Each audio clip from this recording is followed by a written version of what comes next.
Olá, Ricardo. Olá. É mesmo isso, não é? Vamos ver luz ao fundo da carteira. Esperemos que sim, porque o oxigênio é preciso luz, não é? É preciso muita luz, muito oxigênio e é preciso realmente aprender a fazer um orçamento. Ricardo, da outra vez que tivemos a nossa conversa, era a primeira rubrica, portanto falámos sobre o que é que íamos conversar neste nosso novo espaço e lançaram no nosso blog um teste. As pessoas podiam dirigir-se ao nosso blog perdão, e de facto realizar esta avaliação. Como é que foi? O objetivo é aproximar as finanças exatamente dos telespectadores e conseguimos de alguma forma.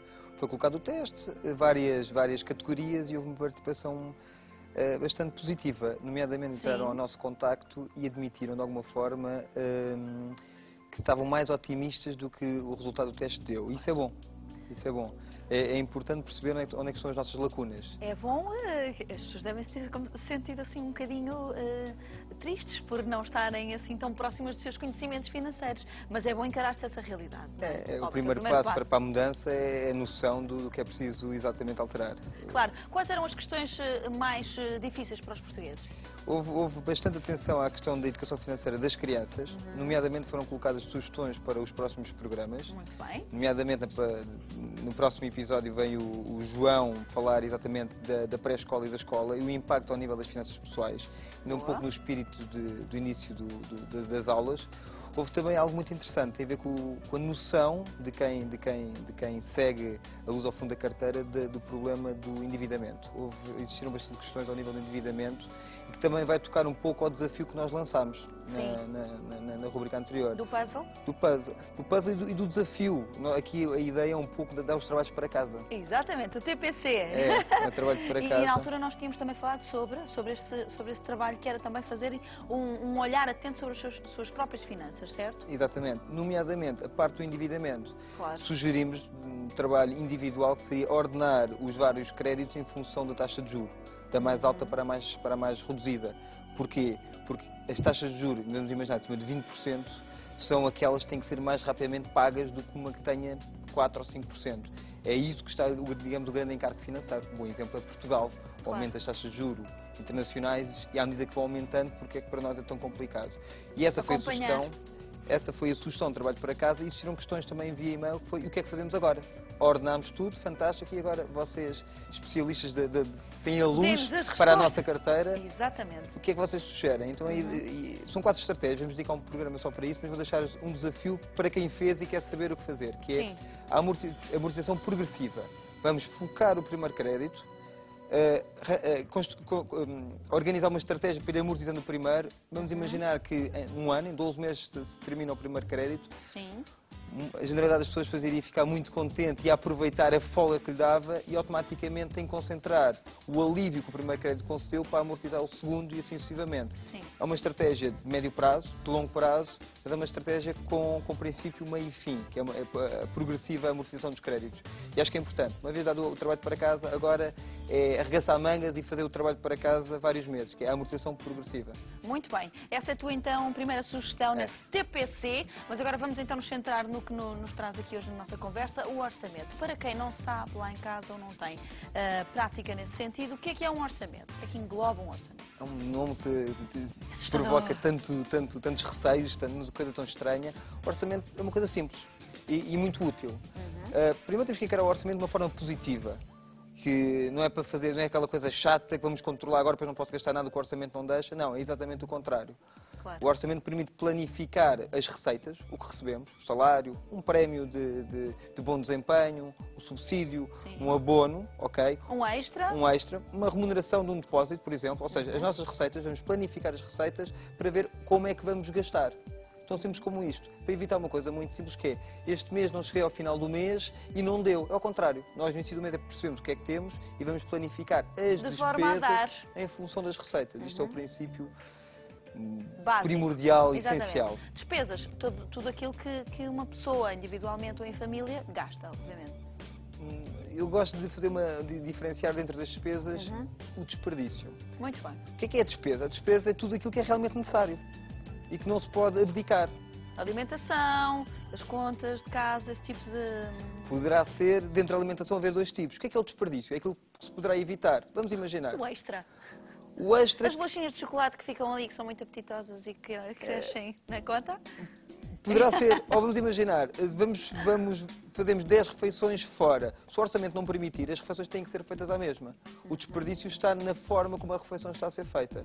Se calhar temos que adaptar exatamente o nosso orçamento às nossas receitas. Vão passar a ser 2, 3, 4, 5, não sei, mas o desperdício não é a alimentação em si, é a forma como estamos, digamos, a satisfazer a nossa necessidade de alimentação. É muito importante esta O que se gasta descrição. em cada refeição, onde se vai, enfim, outras coisas que têm a ver com essa possibilidade. O Ricardo, no seu dia-a-dia, depois esta linguagem torna-se simples, ou seja, é algo que depois também toma conta de nós e nas nossas operações. Se calhar as pessoas depois ficam mais despertas e atentas para, se calhar não vou jantar fora hoje porque é melhor não, acho que o meu orçamento não permite. Eu gostei do tema, da expressão tomar conta de nós. Sim. Não no mau sentido, é no bom No sentido. bom sentido. Quem se habitua a fazer um orçamento, depois diz, eu já não consigo viver sem o meu orçamento. Consegue, digamos, ter uma média na cabeça, Exatamente. mas depois tem necessidade de ir preenchendo o orçamento. Algo também, Mas não me respondeu, acontece consigo? acontece de alguma forma. É já mecânico. É mecânico, também por deformação Claro, de estudos, não é? É um pouco mecânico, mas acontece um pouco isso. É a necessidade de fazer o orçamento para quê? Exatamente para ver onde é que está o desperdício. E por vezes, evitando o desperdício, e há muito desperdício, claramente, pode canalizar ou para investir ou para outras coisas realmente necessárias, ou para planificar um investimento que nos vai, se calhar, trazer mais prazer ou benesse a médio e longo prazo. Num dia, ao final de um dia, como é que podemos analisar isso? É termos recibos, faturas de tudo o que despendemos, dinheiro? Como é que a pessoa pode fazer essa avaliação? Perceber o que é um desperdício? De uma forma muito sumária, vamos olhar para depois dois elementos muito importantes. São as receitas, e vou começar pelas receitas porque é, digamos, a base do orçamento, e depois sim para as despesas. E aí entram as faturas, os extratos bancários, tudo isso. Receitas. As receitas vêm de duas fontes essenciais. O salário, ou trabalhamos para uma determinada empresa, ou temos o nosso próprio negócio. E é o nosso salário. A segunda fonte de receita são postos de capital. Vamos imaginar, temos um depósito, temos um investimento, temos um determinado imóvel arrendado, e são as receitas. E a forma de organizar é muito simples. Infelizmente é muito rápido. É mais rápido as receitas do que as despesas. Pois é. As despesas é muito confuso ao princípio. O primeiro objetivo... Doloroso. É porque as carteiras tendem a ser muito gordinhas, exatamente pela falta de organização. Mas o princípio Claro. é isso. Vamos recolhendo diariamente, regularmente, tudo o que é uma fatura, o extrato bancário. O segundo objetivo é organizar por famílias. Habitação, a parte da alimentação, a educação dos filhos. E começamos a dividir as receitas. E depois vamos ver uma coisa muito engraçada, que são as receitas regulares e as variáveis. É nas variáveis... Despesas. Fixas e As variáveis. despesas fixas e variáveis. As despesas fixas são aquelas mais difíceis de alterar. Claro. Quem tem créditos tem que pagar a prestação, ou os próprios seguros. As despesas variáveis têm uma vantagem. É mais fácil diminuir, ou seja, por ver onde está exatamente o desperdício. Ou seja, Exatamente. preenchemos o nosso orçamento e depois vamos à parte mais difícil. Qual é? É aquela parte onde soma Onde o se lado soma? das receitas e o lado das despesas. Ah, E pois depois é. ou fica vermelho ou fica verde. Se ficar verde, ótimo, quer dizer que estamos a conseguir poupar. Se ficar vermelho, é essencial perceber onde é que está, digamos, o desperdício para eliminar. Se calhar refeições em restaurantes a mais, se calhar uma Claro. viagem não deveria ter sido feita. E isto é a grande questão, que é perceber se está positivo ou negativo. Se está positivo, fantástico. Agora, como é que vamos utilizar isto para investir, para a poupança? Se não é muito importante conseguir evitar que fique negativo, porque senão estamos a contrair créditos, que é exatamente o que nós não queremos. Temos é que fugir disso. Muito bem, nós estamos a falar do orçamento. Hoje, especificamente, vamos falar também de quando nasce um filho.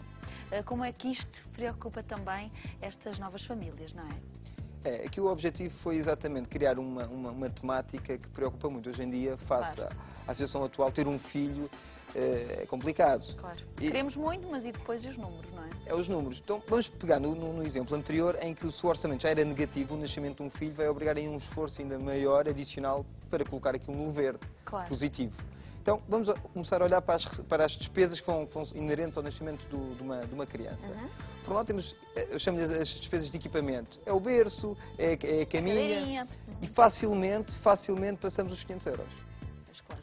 de uma só vez. Depois as despesas regulares, a alimentação, os consumíveis, nomeadamente as fraldas, os cuidados com a mamã, a roupinha da criança. Claro. Estamos a falar, se calhar, de 200, 250 euros por mês. Nós temos que acomodar digamos, quer esta despesa inicial, quer as despesas mensais ao orçamento que já estamos a organizar. Isto é que é muito, muito importante, para exatamente perceber se chega ou se não chega. E se não chega, o que fazer. O que fazer, Ricardo? É que tu estavas aí a dizer eu assim respostas, não é? Lá em casa devem estar também assim, ok, sim, essa é a nossa realidade, e agora? Isso é um grande desafio, também não tem muito sentido dizer façam orçamentos e dar exemplos práticos. Então Sim. vamos olhar aqui para a questão dos consumíveis, das fraldas. Muito bem. Porque não, há fraldas de marca e há as fraldas chamadas de linha branca, nomeadamente nos hipermercados. Como falámos já anteriormente, as linhas brancas muitas vezes até provêm exatamente dos mesmos locais. Por isso é uma boa solução, e estão muito mais em conta. Claro. A questão dos consumíveis, os cremes para os bebés, mesmo para a própria mamã, os cuidados com a mamã, o que fazer? Primeiro, há uma sugestão por vezes esquecida. Nós trabalhamos por vezes em empresas com alguma dimensão que têm acordos. Exatamente. São os chamados os serviços sociais, os grupos esportivos, designados desta forma nas empresas. Porque não ver se há alguma parceria com uma farmácia, com uma parafarmácia, com Claro, aquelas os instituições. preços são logo completamente diferentes, não é? E há descontos muito, muito interessantes. Relativamente à alimentação, as papas também são vendidas exatamente nos mesmos locais, o mesmo desconto permite beneficiar. Ou seja, por vezes é um pouco ir à descoberta de formas de Claro. diminuir a despesa, ou seja, o desperdício. Exatamente. Fica mais- Fica mais em conta e as pessoas estarem também alertas para isso, para a importância de poupar e procurar coisas mais em conta. Estamos a terminar o nosso tempo, Ricardo. Eu acho que foi fundamental começarmos a nossa luz ao fundo da carteira, olharmos para isto, que é a questão do orçamento. Sugestão de poupança, para além destas que tu deste também, Ok. para as famílias. Há uma questão muito importante, que é definir, começar o orçamento exatamente pelo lado das receitas. E é uma surpresa. E uma outra surpresa, que para mim não é, e é muito importante, é ver a poupança como uma despesa. O que é isto? Se chegarmos ao final do mês e sobrou, é poupança. Na minha opinião, é errado. O que é que eu sugiro? É no início do mês, quando recebemos o salário, fazer uma transferência direta exatamente da poupança que nós pretendemos. De uma forma genérica, o ideal será entre 10% a 15%.